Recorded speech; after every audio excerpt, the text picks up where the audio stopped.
बिस्मिल्लाहिर्रहमानिर्रहीम। अस्सलाम वालेकुम व्यूअर्स, कैसे हैं आप। आज मैं आपके लिए लेके आई हूँ मज़ेदार सा पराठा जो हम आटा गूंदे बगैर बनाएंगे। आज मौसम बहुत अच्छा था, हमने सोचा पराठे बनाते हैं और आपके साथ भी शेयर करते हैं। इसके लिए मैंने लिया एक अदद आलू, उसे बॉईल कर लिया है और साथ में एक छोटा प्याज लिया है, उसे भी क्रश कर लिया है और साथ में 2 हरी मिर्चें ली हैं। इनको मैंने दौरी में डाल के अच्छे से कूटा है और इसके बाद टमाटर डालते हैं इसमें एक, उसे भी कूट लेते हैं और साथ में आलू भी इसमें शामिल कर देते हैं। इस मिक्सचर को हम अच्छे से बारीक कर लेंगे ताकि ये हमारे पराठे में अच्छे से हल हो जाए।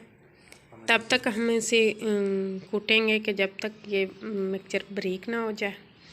ये देखें, अब पहले से काफ़ी बेहतर है। अब हम इसे किसी बाउल में निकाल लेते हैं। हमारा मिक्सचर बिल्कुल तैयार है। अब हम निकालते हैं।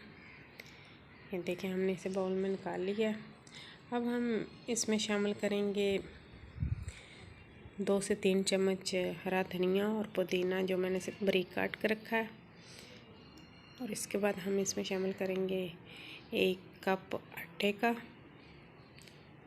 और साथ में 2 कप हम इसमें ऐड करेंगे मैदे के। हाँ जी, ये सब हम इसमें डालने के बाद इसमें डालेंगे 2 अदद अंडे और साथ में खुशक मसाला जात भी, जिसमें हम लेंगे लाल मिर्च 1 चम्मच लेंगे, आधा चम्मच लेंगे सफ़ेद ज़ीरा, आधा चम्मच सूखा धनिया, आधा चम्मच हम लेंगे गरम मसाले का, आधा ही चम्मच लेंगे हल्दी का और नमक हस्बे ज़रूरत डालेंगे। ये सब डालने के बाद हम इसमें डालेंगे 1 कप दूध जो कि नीम गर्म होना चाहिए और ठंडा बिल्कुल भी नहीं होना चाहिए। फिर इसके बाद हम इसमें तकरीबन आधा किलो पानी डालेंगे। आधा किलो पानी डालने के बाद हम इसे अच्छे से हिलाते जाएंगे जब तक कि ये हमारा पेस्ट बिल्कुल अच्छे से हल ना हो जाए और बारीक ना हो जाए, पतला ना हो जाए। तब तक हम चम्मच को हिलाते जाएंगे, आहिस्ता आहिस्ता से पानी डालेंगे और साथ साथ हिलाते जाएंगे।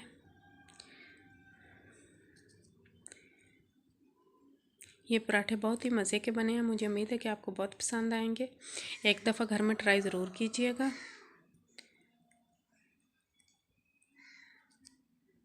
ये हमारा पेस्ट काफ़ी बेहतर है पहले से। देखिए माशाल्लाह से अब तैयार है। अब हम लेते हैं तवे पे डालते हैं 2 चम्मच घी के और इसे थोड़ा गर्म होने देते हैं।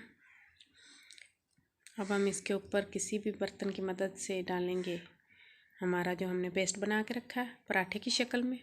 आप चाहे तो पराठा बड़ा भी कर सकते हैं, जितनी आपको मतलब हो ज़रूरत उतना आप बना सकते हैं। और हल्का हल्का ऑयल साइडों पे डालते हैं। फिर इसको हम किसी भी चीज़ की मदद से इसकी साइड तब्दील करते हैं। देखिए माशाल्लाह से कितना अच्छा हमारा पराठा तैयार हो गया। इसी तरह से अब हम बाकी सारे पराठे भी बना लेते हैं। एक एक करके सारे बना लेते हैं। देखें माशाल्लाह से हमारे पराठे बहुत अच्छे बने। ये जो मैंने मिक्सचर बनाया है इसमें तकरीबन 8 पराठे हमारे बन गए हैं। पराठे बहुत मज़े के बने हैं। मुझे उम्मीद है कि ये आपको बहुत पसंद आएंगे। एक दफ़ा घर में ट्राई ज़रूर कीजिएगा। मेरे चैनल को लाइक और सब्सक्राइब करना नहीं भूलिएगा। कमेंट में अपनी कीमती राय का इज़हार ज़रूर कीजिएगा। दुआ में याद रखिएगा। ओके जी, मिलते हैं नेक्स्ट वीडियो में। अल्लाह हाफिज़।